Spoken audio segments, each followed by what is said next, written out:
Merci Virginie et bonjour à nos auditeurs de Radio Clapas qui nous accompagnent pour cette émission sur l'économie au service de la vie. Je voudrais justement évoquer aujourd'hui l'existence d'une intelligence collective au sein même de la vie. Il existe plusieurs exemples de comportements collectifs intelligents dans les espèces animales. Ainsi, les nuées de poissons ou d'oiseaux comme les étourneaux regroupent plusieurs milliers d'individus qui sont capables collectivement d'actions quasi instantanées pour échapper notamment à leurs prédateurs. Les chercheurs qui ont étudié ces phénomènes ont montré qu'un tout petit nombre de règles suffit, pas plus de 3 ou 4. On parle de longueur de corrélation entre les individus et de corrélation sans échelle si le changement de comportement d'un individu influence et est influencé par le changement de comportement de tous les autres individus du groupe.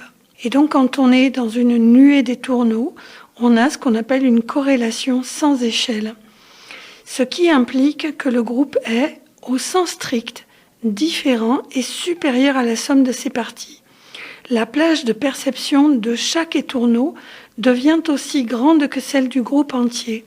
Et il devient possible, grâce à cette corrélation sans échelle, de transférer des informations d'un seul étourneau au bout de la nuée à tous les étourneaux, quelle que soit leur distance du premier étourneau. Ce qui fait que le groupe réagit comme un tout. Et qu'un groupe d'individus ait un comportement augmenté, c'est de l'intelligence collective. Il existe bien d'autres cas d'intelligence collective à l'œuvre au sein du vivant. Pour ceux qui aiment la biologie, les arbres et les champignons qui se parlent et se nourrissent en sont un très bel exemple. Les chloroplastes dans les cellules végétales, source de la photosynthèse, la mitochondrie dans nos propres cellules humaines ou le microbiote dans notre intestin sont autant d'exemples d'intelligence collective. La compétition entre espèces est en effet une stratégie biologique perdante, coûteuse pour la survie. Et pour y échapper, les espèces adoptent d'autres comportements. La prédation, un seul gagne, qui est donc une stratégie perdante, on dit lose-lose. La coexistence, personne ne gagne. Le commensalisme, un seul individu gagne.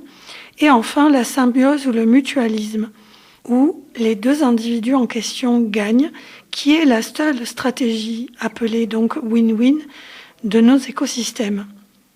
Et la symbiose donne lieu à une création de valeur pour l'écosystème. Les innovations produites sont alors ce que les biologistes appellent de véritables sauts technologiques pour le vivant. La pluricellularité, la photosynthèse dont je vous ai parlé il y a quelques secondes, sont des symbioses qui ont modifié les conditions de la vie sur Terre. L'homme est un concentré de ces innovations. Savez-vous que nous sommes composés de 10 fois plus de cellules bactériennes que de cellules purement humaines ?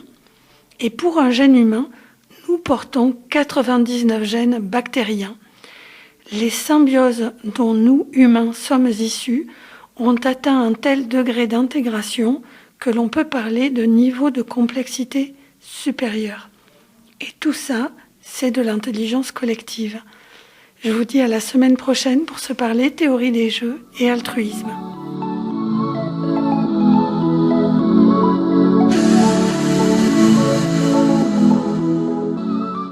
Et nous voilà déjà à la fin de cette émission, l'économie au service de l'homme, dédiée à l'éducation. Vaste sujet. Un grand merci à nos deux invités, Christine Larrivé et Sanjeev Rao. Merci à l'équipe de Radio Clapas 93.5 et merci aux jeunes dirigeants du CJD qui sont là aujourd'hui ou qui nous accompagnent au quotidien et qui vous proposent tous les mardis à 17h un thème sur l'économie responsable. Retrouvez les replays sur radioclapas.fr ou sur la chaîne YouTube du CJD Montpellier. Et d'ici là, si vous avez des remarques, des questions, n'hésitez pas. Contactez-nous via les pages Facebook et LinkedIn du CJD Montpellier. Prenez soin de vos proches et de vous.